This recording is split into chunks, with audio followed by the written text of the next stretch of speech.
and today's tutorial is all about how to farm / kill the Warden. Now, probably the easiest way to get a whole bunch of Wardens is actually by doing portals. Now, I saw this from one of Il Mango's videos, I think Psycraft, where they were making a mob switch, and he was using portals to spawn in the Warden. So I was like, oh, that's actually a pretty good idea. So I just have this simple thing, and from the Shriekers, Wardens try to find a spot to spawn that is 11 by 13 by 11 or 11 by 11 by 13, one of those two. So I basically dug out that area. So from the Shrieker, it's from the center. So it's like 6 down, 6 up, 5 and 5 or whatever it is. And the Wardens have nowhere else to spawn except in here. Now I don't know if I need to make these this sculk or just deep slate, but I went with just sculk just to be safe. And I put in some frog lights just to keep it spawn proof from pretty much every other mob. So Wardens have an awesome ability of having infinite health, basically. Not really, but it's like 500 hearts or something like that. So even one punch from a player only does 0.2%. Now if we do a netherite sword, that is 1.8%, I believe. 1.6% from a netherite sword. 1.6% from a netherite sword.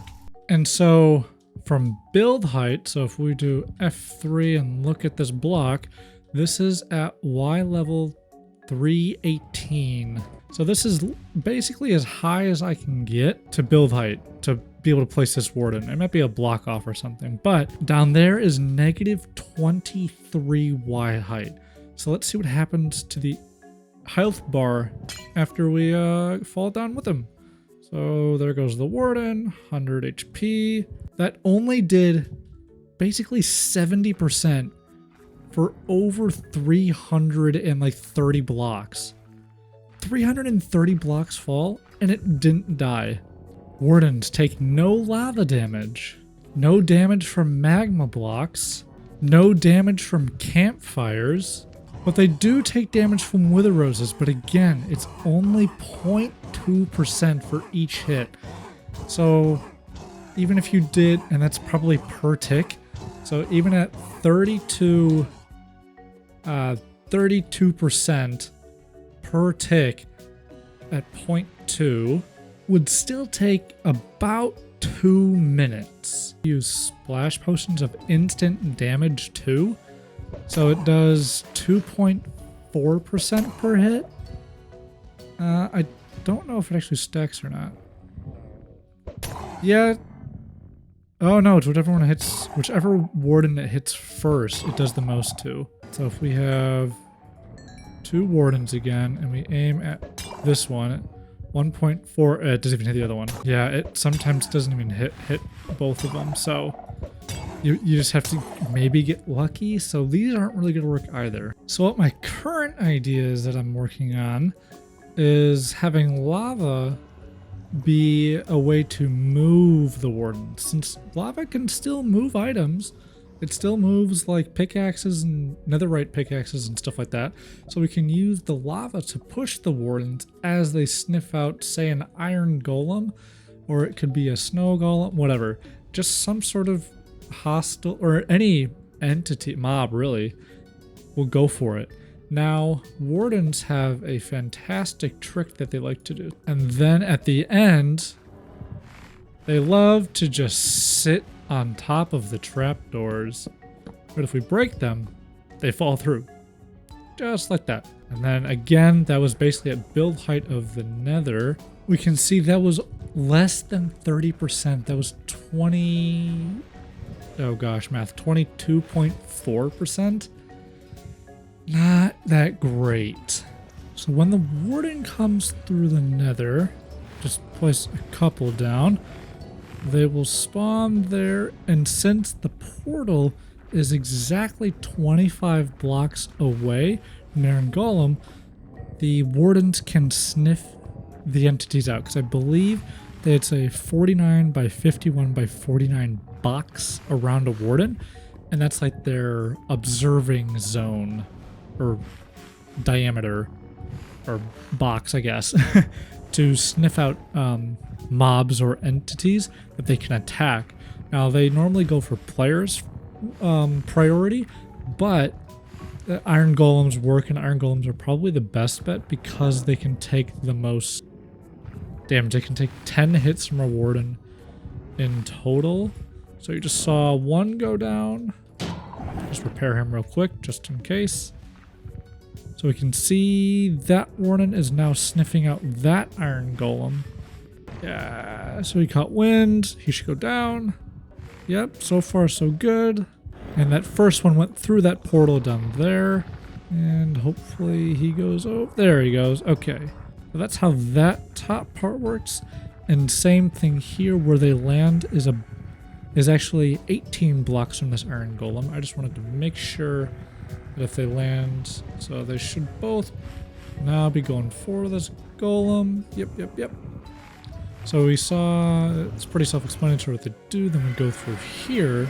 And on this side, this is where it gets a little tricky, because we have an iron golem being sniffed out there, but the wardens don't like to go over, which is, yeah, and now it's gonna start killing him. So to figure out something better, all right, I have come up with my final rendition of this annoying farm to make. So as before, the warden come through the portal, sniff out this iron golem that you might have to replace every once in a while. This has been running for exactly, or pretty much exactly 1 hour, and he's only been hit twice. So maybe every couple hours, just come back and check to make sure he's good. But 2 hits in an hour isn't really that bad. So what happens is the warden, like I said, the wardens come down, they activate this tripwire. And this is where I think I got pretty clever. And so it activates a tripwire, which then activates this piston, or this pulse, basically this pulse, to then retract these pistons. And then this basically, because they're essentially on the edge of this block, retracting the pistons lets them fall just enough. So then when the pistons push back out, the wardens then get shoved out of the way, out of the lava and down again.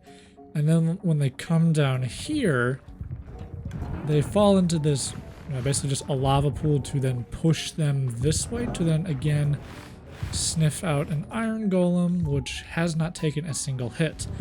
Now, in order to make sure that everything loads correctly, I have this chunk loader by Ilmango, and that basically allows the wardens to still move and stuff, but also allows all of this redstone to continue to work. So I'll put a link in the description for this chunk loader, and then when the wardens get over here and go through this portal, they again seek out an iron golem. Hasn't taken a hit. At some point they'll eventually sniff them out, but they fall down this tube, and this tube has glass down it, and it just essentially, I just want to make sure that they fall down in a straight line. And so when they fall down, they still didn't fall perfectly straight, so I just have this little bit of a pool here that allows them to fall all the way down. Big height difference, and down here. And then just to keep track of everything using the carpet mod, it currently just goes into wool. But as I said, or as you can see even, the total amount of sculk for 61 minutes is about 185. At times I was saying about 190, about 195. So somewhere between 180 and 200, let's say. 180 and 200, and that's a pretty good estimate on what you will see using this farm. So you might be wondering, how do I call, the wardens to spawn? Well, it's actually a pretty clever setup. So I found this video, again, link in the description, that shows an auto jump AFK thing. And basically, you just have water going into a fence. And that's it. I'm not pressing any buttons. It auto jumps for you. And that's literally all you need. So I sat here as, I'm in creative right now, but I sat here as survival mode. And I just waited for wardens to spawn. And it works. Flawlessly. And I don't know what else, I don't know how else you would, see, it auto spawns one, and it's fantastic. And that's literally all you need, it's just a fence and some water.